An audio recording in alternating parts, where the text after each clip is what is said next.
Before we get into the video, could everyone please subscribe to my channel? Thank you so much. I never thought I'd be in this position. My life was routine, settled. Married for 6 years, I had a husband who loved me in the way a husband is supposed to. Steady, safe, predictable. Our conversations were about bills, schedules, groceries. We weren't unhappy. Just flat. I never felt fire. Never felt deeply seen. But I never imagined looking anywhere else. That changed when Liam joined our team. Confident, witty, slightly reckless. He had this way of speaking like he was daring you to challenge him. The first time we talked, it was nothing, just small work-related comments. But there was something under his tone, something that made me feel exposed, as if he saw beneath the smile I wore for the world. First, I brushed it off. I had a ring on my finger, a life built on commitments. But Liam didn't ignore me like most do. He asked the kind of questions no one had in years. Like what kept me up at night, what music made me cry, what my childhood dreams were. And he listened. Not politely. He absorbed every word like they mattered. I told myself it was harmless. I said no when he offered to grab a drink. I made excuses when he lingered near my desk. Still, when I got home and looked at my husband, I found myself comparing their energy, their attention. One made me feel alive, the other made me feel invisible. Then came the moment I can't forget. I was frustrated, overwhelmed, and Liam noticed. He reached out, just a light touch on my wrist, and said, "You don't deserve to feel like this." Should have meant nothing. But the way he said it, like he knew exactly what this was, made me freeze. Felt intimate. Terrifyingly intimate. I pulled away, heart racing, breath shallow, telling myself that boundaries matter. That temptation doesn't mean betrayal. But later that night I thought about that moment. About how his voice made me feel seen. Not as a wife or an employee, but as a woman. He didn't text. Didn't follow up. And that unsettled me more than anything. I caught myself wanting him to reach out, wanting to feel that fascination again. Wanting that unpredictable spark. I looked at my phone more than usual. Every vibration made me hope. And yet I still told myself this was nothing. I had said no. I had drawn a line. But a part of me, the part one didn't recognize anymore, was disappointed the line hadn't been tested again. And that scared me more than anything. Because the truth is, when someone starts seeing you in ways you stop seeing yourself, it doesn't feel like betrayal. Feels like awakening. And that's where the danger truly begins. I started noticing the difference in how I carried myself. I dressed more thoughtfully. Paid attention to the little things. Lip color, perfume, hair. Not for anyone specific, at least that's what I told myself. But deep down I knew I was hoping Liam would notice. And he did. Compliments delivered casually. Timed perfectly to catch me off guard. He wasn't pushy. He never crossed the line. He just stayed close enough to remind me that the line existed. We began having conversations that had nothing to do with work. Long talks about fear, regrets, how it feels to settle for something safe. He told me how he hated people pretending to be okay. I told him I didn't pretend. I just didn't feel much at all anymore. He looked at me like I had just confessed something sacred. And I liked it. I liked being someone he saw as complex. At home I started tuning out my husband more often. His voice became background noise. Even the way he touched me felt like routine. Nothing new, nothing surprising. It made me crave that rush I felt just from Liam looking at me with curiosity. One afternoon I caught Liam watching me while I laughed at something unrelated. It wasn't lust in his eyes. It was hunger, but not just physical. It was like he was drawn to something he couldn't name. Felt it too. This magnet pulling me toward him. But I still didn't act. I just started choosing to stay late more often. Just to be around him a little longer. He sent me a message late one night. It wasn't flirty. It was raw. He told me he had trouble sleeping because he kept replaying our last conversation. Said I had a way of making him feel something real in a world that felt fake. I read it twice. Then 3 times. And still told myself to ignore it. But instead of deleting it, I saved it. I told myself it was harmless. But I kept going back to read it whenever I felt numb at home. The boundaries between us thinned. A new silence developed. Not awkward but loaded.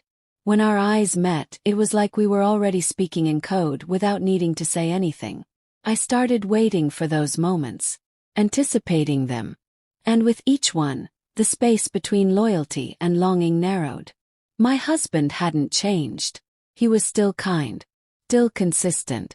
But now his love felt like something I had outgrown. Familiar but without fire. I began seeing my life like an old book I knew by heart. No new chapters, no new pages. Liam, on the other hand, felt like a story still being written. Unpredictable, dangerous, deeply alive. I hadn't crossed any obvious lines yet. But inside I knew I already had. Emotional infidelity doesn't announce itself.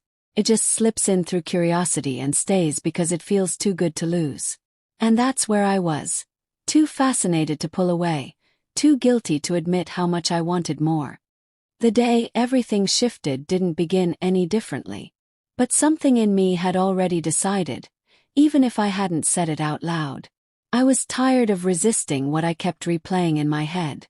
The looks, the messages, the unsaid promises. I didn't plan it. I didn't even expect it.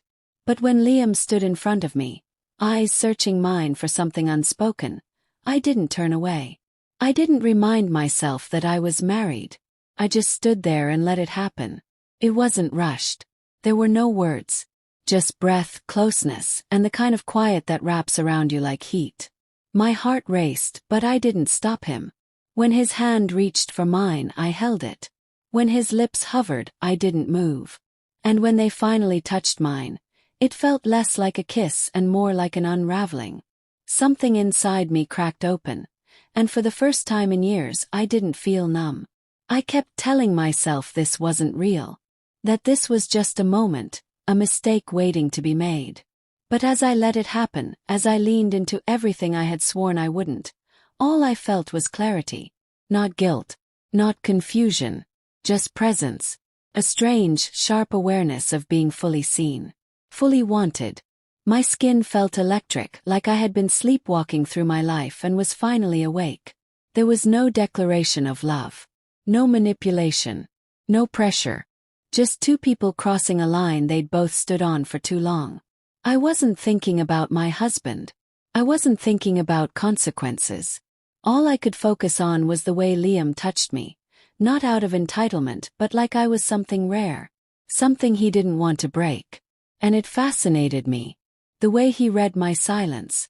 The way he paused when I closed my eyes, waiting for a sign. He wasn't rushing. He was absorbing. Every movement carried intention. When it was over, we didn't speak. We just sat there, side by side, breathing unevenly, reality slowly creeping back in. My mind was a storm of emotion. Excitement, fear, guilt all tangled together. But the truth. I didn't regret it. I should have. I knew that.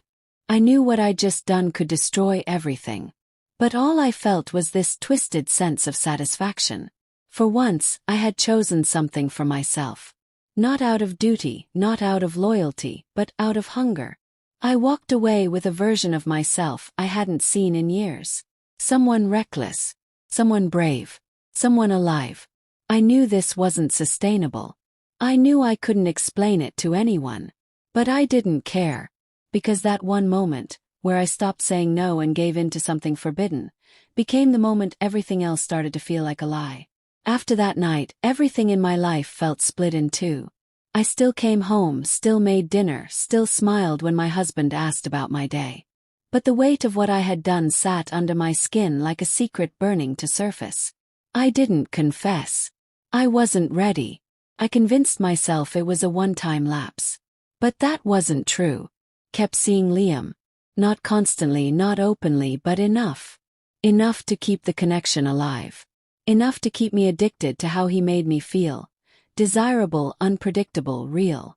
Guilt didn't hit all at once. Crept in slowly, in quiet moments. Watching my husband fall asleep beside me. Hearing him laugh at something innocent on TV. He trusted me without question. That trust started to feel heavier than betrayal itself. I found myself pulling away. Conversations grew shorter. Intimacy became forced. And yet, I couldn't bring myself to stop seeing Liam. He'd become more than a distraction. He was the mirror to the version of me I couldn't ignore anymore. But it wasn't all fantasy. As the weeks passed, the shine started to fade. Liam became more intense. He wanted more time, more answers, more clarity. He asked if I was going to leave my husband. I didn't have an answer. He didn't pressure me, but I saw the question building in his eyes every time we met. What started as fascination turned into expectation. And that terrified me. I didn't plan on destroying my life. I just wanted to feel something different. But I had opened a door I no longer knew how to close. Then it happened. My husband found a message. Short, vague, but enough. He didn't scream. He didn't accuse. He just looked at me like he didn't recognize who I was. And maybe he didn't. Maybe I didn't either. I tried to explain. Said it was emotional, said it didn't mean anything. But it did. It meant I had chosen a version of myself that didn't belong in the life we had built. We didn't separate immediately. We pretended for a while. Told ourselves we'd work through it. But trust, once broken, doesn't stitch together easily. And I knew I wasn't truly sorry for what I'd done. I was only sorry for the hurt it caused. That truth was the hardest to admit. I didn't regret the moment with Liam. I regretted the lie it exposed. The lie that I was fulfilled. The lie that love without passion could be enough forever. Eventually I left. Not for Liam. Not for anyone. I left because I realized staying would only deepen the cracks. I needed to understand who I had become and why. Liam and I didn't last. What we had wasn't built for permanence. It was built on desire, secrecy, the thrill of the forbidden. But I'll never forget it. Because in that brief, chaotic chapter, I found a version of myself I had buried long ago. I said no at first, believing I was strong enough to resist. But what they did to me, how they saw me, how they touched the emptiness I ignored, fascinated me beyond logic. And once you taste that kind of awakening, it's almost impossible to pretend you never did.